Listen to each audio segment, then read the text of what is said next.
I'm an independent candidate for U.S. Senate, also against Schumer, although if we are lucky, AOC may primary him and then I'll be up against AOC, which would be a lot of fun.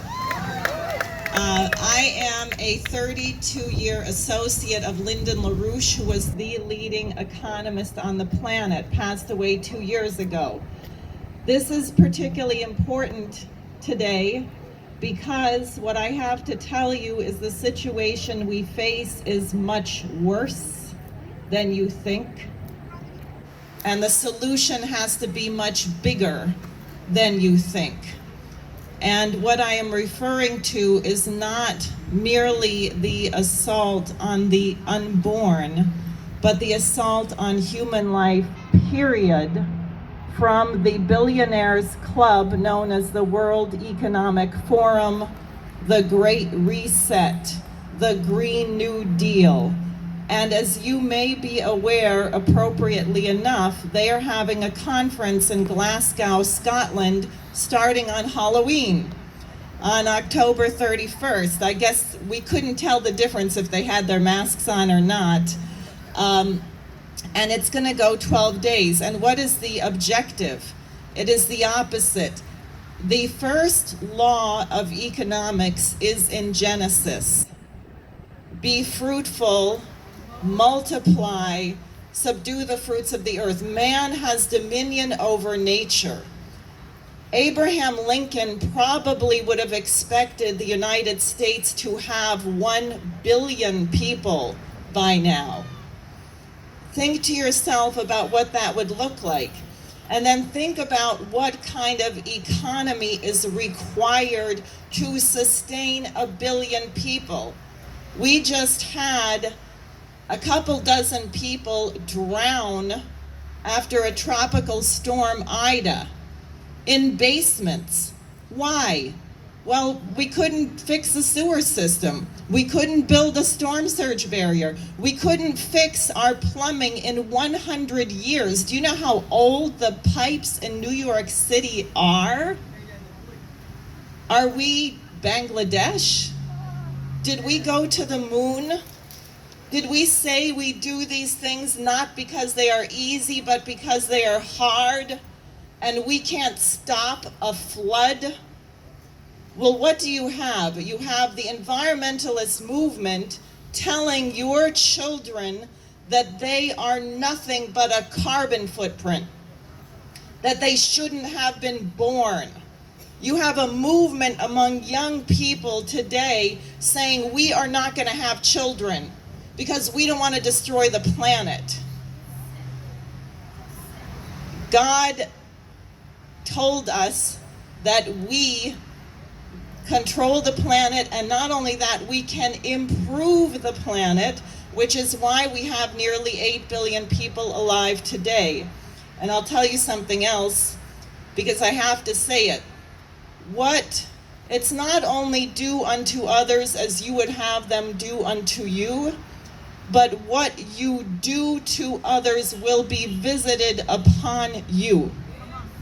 So if you think about what happened in Afghanistan, which we have now left in a matter of speaking, our lovely Treasury Secretary Janet Yellen has frozen the $9 billion of the central bank account. I don't like the Taliban, but there are 1 million children under the age of 5 who are about to die of starvation. Now, whose problem is that? You ever heard this expression, you broke it, you own it? Look at Haiti. Do you know what the number one source of fuel is in Haiti? Charcoal. And what do the environmentalists say? Oh, they can't have a coal-fired power plant. Why? So they can die young. That's why. Now I'm going to read you something from Klaus Schwab, the architect of the Great Reset. And you think about how counter this is to the question of creating an economy that can sustain 1 billion people in the United States. and 20 billion people on the planet, which would be no problem. In his new book, he writes, "The same force that helps people escape from poverty and lead a decent life is the one that is destroying the livability of our planet for future generations. The emissions that lead to climate change are not just the result of a selfish generation of industrialists or Western baby boomers. They are the consequence of the desire to create a better future for oneself." That is what they are attacking. That you are not allowed to create a better future for mankind. That we are not allowed to have a dream that our children and grandchildren will live longer, will speak more languages, will be better people than we are. Do you want to be an egomaniac and be the best thing there ever was and have no one better come after you?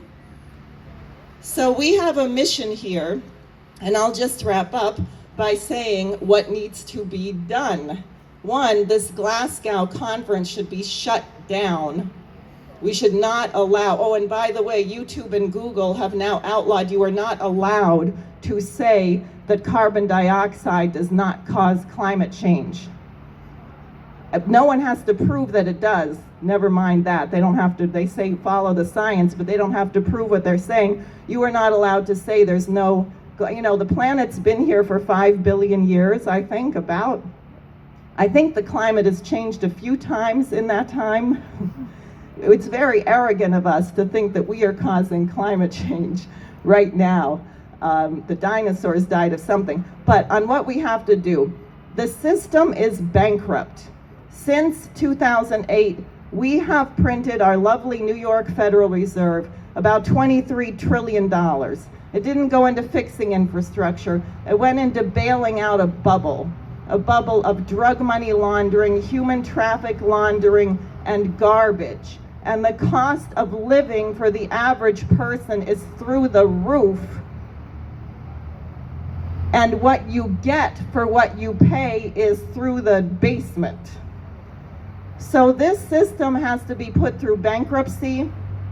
We have to unite with the biggest economies on the planet and go back probably to a gold reserve or some system of fixed exchange rates.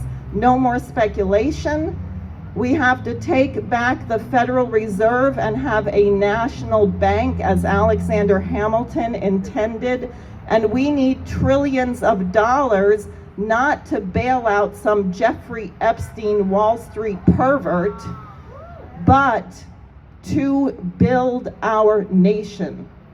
We need, if you take the old Hill-Burton standard, 4.5 hospital beds per 1,000 people, we need a lot of new hospitals. The energy for those hospitals would require 1,500 new clean coal plants. We need nuclear power. If you're going to sustain a population, you need energy. That's why energy is the #1 thing under attack by these Greens. And I am very confident that we have the talent in this nation to build what is needed. We particularly have the talent here in Long Island, which contributed greatly to the Apollo mission, which has very important industries. The magnetically levitated train that I'm dying to build, we need about 43,000 miles of high-speed rail, was invented at Brookhaven. And because we didn't build it, the Japanese came and they said to the scientists who invented it, would you mind selling us the patent, because we can see you're not going to build it. So we sold them the patent, and Japan built it, and they've been trying to give it back to us ever since, but we haven't yet had a president smart enough to take it. So work with me.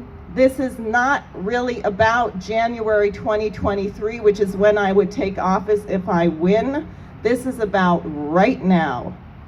Thank you.